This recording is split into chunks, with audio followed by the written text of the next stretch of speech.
Hi అండి. My boss husband పాటేయటం ఏమేం దగ్గర నేను ఏ కారణంతో సెలవు తీసుకున్నావు అంటూ ఆర్తి అఖిర ఆఫీస్కి వచ్చిన వెంటనే ఆమెను చుట్టుముట్టింది. కొంచెం ఆరోగ్యం బాగోలేదు అందుకే అని అఖిర చెప్పింది.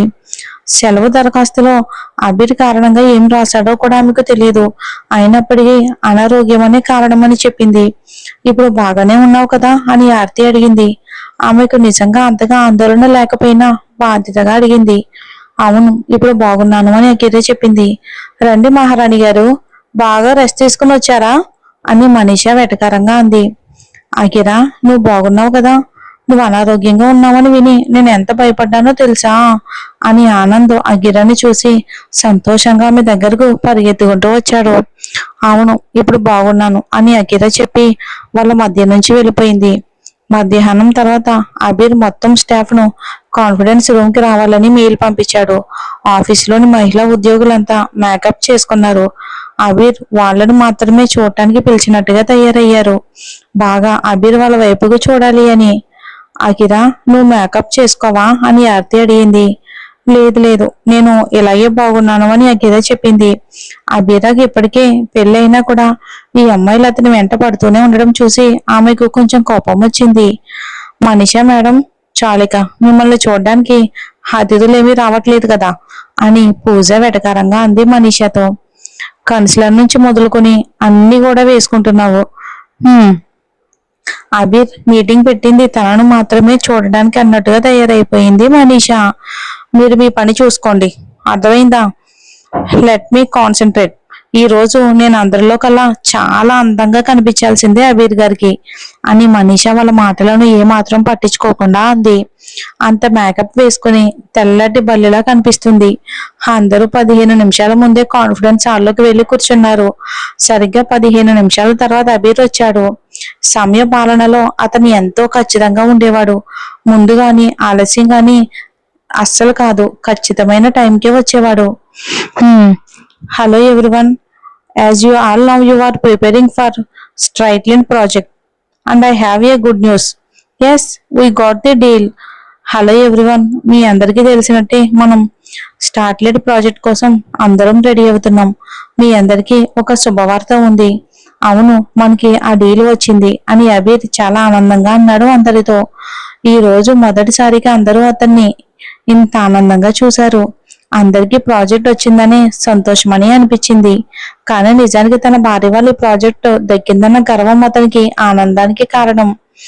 అఖిరా ఒక సాధారణ డ్రాఫ్ట్ మాత్రమే తయారు చేసింది, కానీ దాన్ని అద్భుతమైన ప్రాజెక్ట్ గా మార్చింది మాత్రం అబీరు. అందులో అతని కృషి కూడా ఉంది. కంగ్రాచులేషన్స్ అంటూ అందరూ గట్టిగా చప్పట్లు కొట్టారు. మనీషా ఉద్దేశపూర్వకంగా అఖిరా పక్కనే వెళ్లి కూర్చుంది. బాస్ అఖిరా వైపుకు చూసినా పొరపాటైనా తన వైపుకు చూస్తాడని అనుకుంది. కానీ అబీర్ చూపు ఒక్కసారి కూడా ఏమాత్రం ఆమె మీద పడలేదు. ఒక్క నిమిషం, ఈ ప్రాజెక్ట్ మనకు రావడానికి ప్రధాన కారణం నేను కాదు, miss Akira. Miss Akira please అంటూ అబీర్ అఖిరాను తన దగ్గరకు రమ్మన్నాడు. అఖిరా గుండె గట్టిగా కొట్టుకుంటుంది. ఆ టైంలో ఆమెకు అది కొత్త అనుభూతిలా అనిపించింది. మిస్ అఖిరా కోసం గట్టిగా చప్పట్లు కొట్టండి. ఈ గొప్ప డీల్ మనకు రావడానికి ప్రధాన కారణం ఆమెనే అని అబీర్ అన్నాడు.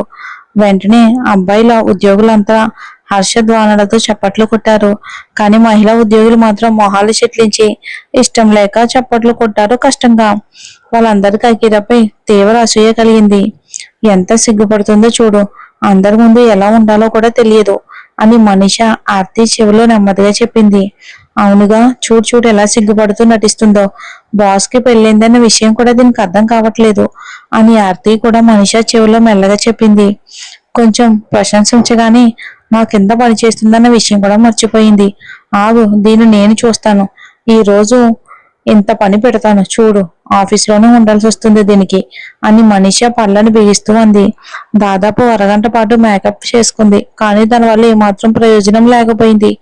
అఖీరా తన ప్రతిభతో అక్కడ నిలబడిందనే విషయాన్ని వాళ్ళు అసలు ఏమాత్రం అంగీకరించలేకపోయారు. సార్, ఆ ప్రాజెక్ట్ కాపీ మేము కూడా చూడొచ్చా అని సుశాంత్ అడిగాడు. అఖీరా ఏం తయారు చేసిందో అతనికి కూడా చూడాలని ఆసక్తి ఉంది. ఇక కెవిన్, ఆ ఫైల్ తీసుకురా అని అబీర్ అన్నాడు. అతను పూర్తిగా సిద్ధంగా వచ్చాడు. ఎవరికైనా సందేహం ఉంటే ఆమె తయారు చేసిన ప్రాజెక్ట్ చూసి మాట్లాడండి అన్నట్టుగా.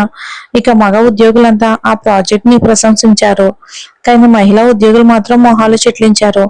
మనసులో ఎక్కడో అకిరాను మెచ్చుకోవాలి అనిపించినా తమ అందమైన బాస్ వైపుకు చూపు వెళ్లిన ప్రతిసారి అకీరాపై ద్వేషమే పెరుగుతుంది. అందరి చేతుల మీదుగా తిరిగి ఆ ఫైల్ అకీరా చేతికి వచ్చింది. ఆమె ఫైల్ తెరిచి చూసి ఆశ్చర్యంతో కళ్ళు పెద్దవిగా చేసింది. ఎందుకంటే ఆమె తయారు చేసిన ఫైల్ కి ఇప్పుడు తన చేతిలో ఉన్న ఫైల్ కి ఆకాశానికి భూమికి ఉన్నంత తేడా ఉంది. ఆమె ఒకసారి అబీర్ వైపుకి చూసింది. అతను మాత్రం ఆమెని చూస్తున్నాడు.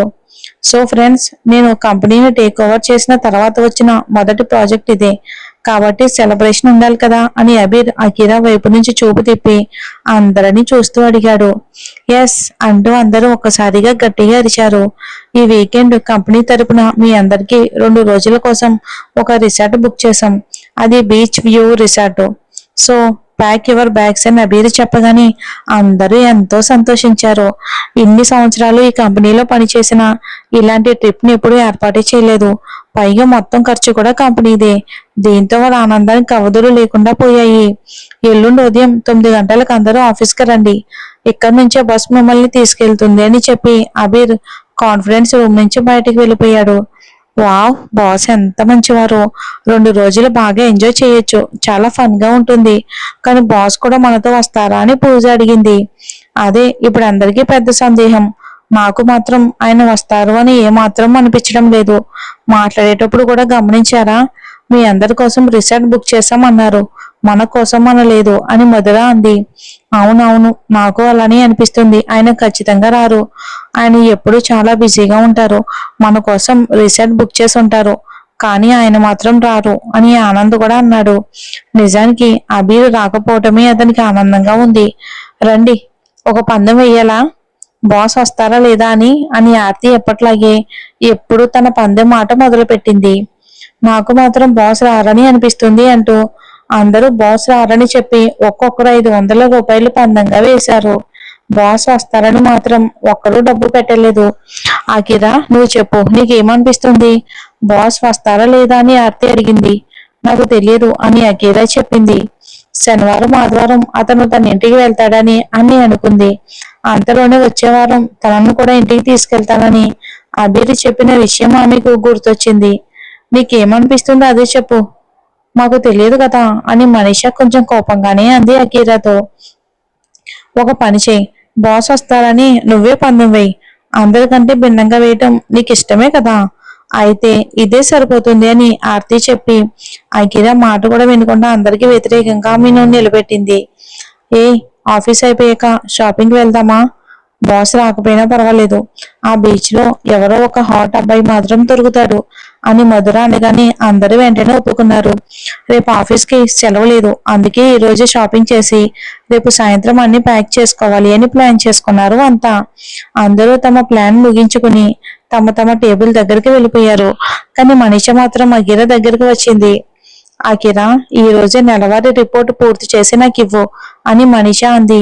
ఏదో ఒక విధంగా అకీరాను ఇబ్బంది పెట్టాలి అనేదే ఆమె ఉద్దేశం. మ్యామ్, కానీ ఇప్పుడు 5 గంటలు అయిపోయింది. ఇక నెలవారీ రిపోర్ట్ ఇంత తొందరగా ఎలా పూర్తవుతుంది?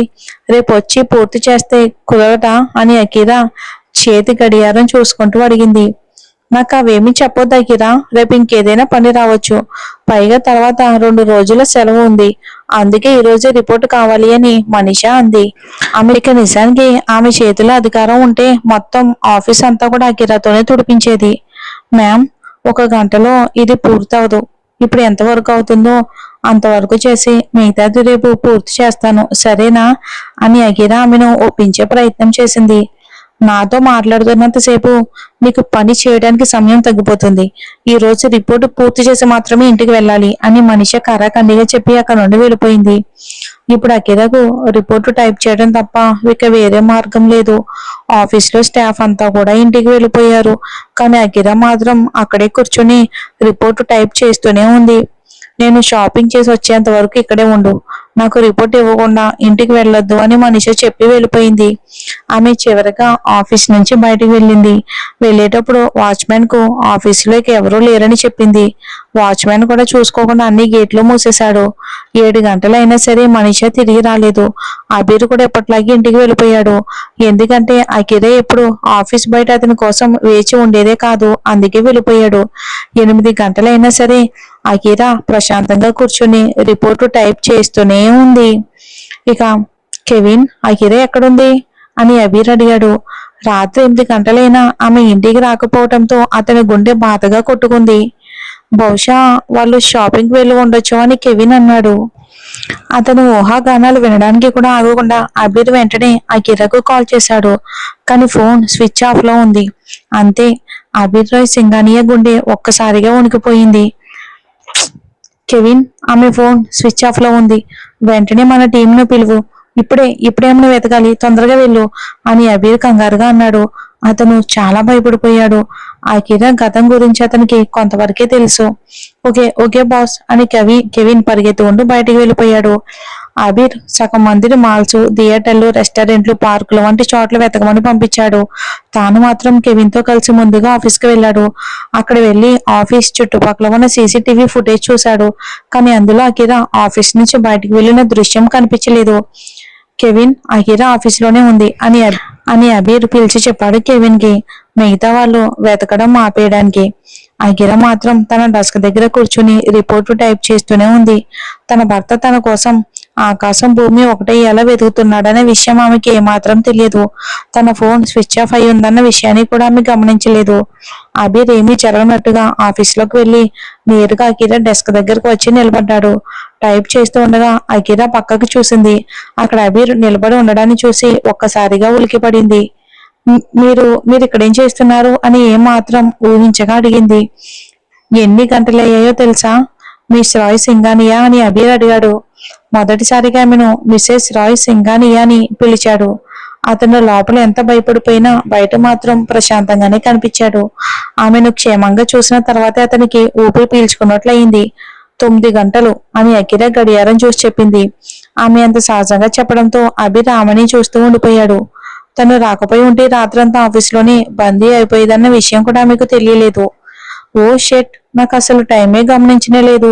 సారీ, మీరు కూడా ఆఫీస్లోనే ఉన్నారా అని అఖిల అడిగింది. అవునవును అని అబీర్ అన్నాడు. ఆ క్షణంలో ఏం మాట్లాడాలో అతనికి అసలు ఏమీ అర్థం కాలేదు. ఇప్పుడు ఇంటికి వెళ్దామా అని అబీర్ అడిగాడు.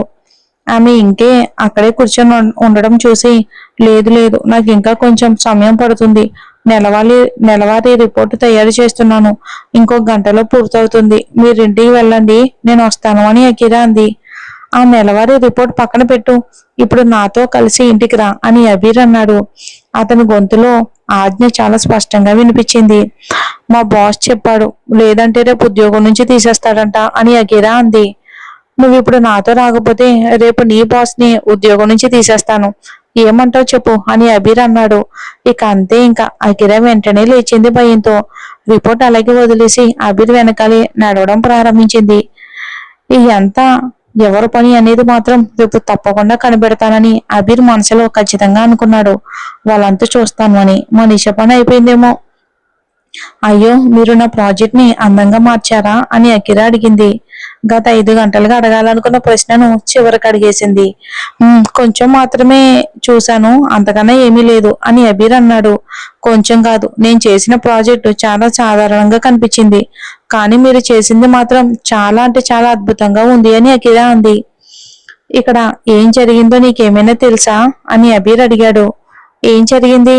ఆమె ఎంత ప్రశాంతంగా ఉండడం చూసి అతనికి కోపం వచ్చింది. తెలియదు అని అఖిల అమాయకంగా సమాధానం చెప్పింది. నిజంగానే ఆమెకు అసలు ఏం జరిగిందో తెలియదు. ఓకే సరే, లెట్స్ గో, సరే వెళ్దాం అని అబీర్ కూడా విషయాన్ని అక్కడితో ముగించి ఆమెను ఇంటికి తీసుకెళ్లాడు. మరి చూద్దాం ఏం జరుగుతుందో. అసలు మన అఖిల గతం ఏంటి? అఖిలకి అబీర్కి ముందు నుంచి పరిచయం ఉందా? చూద్దాం వచ్చే ఎపిసోడ్లో ఏం జరుగుతుందో.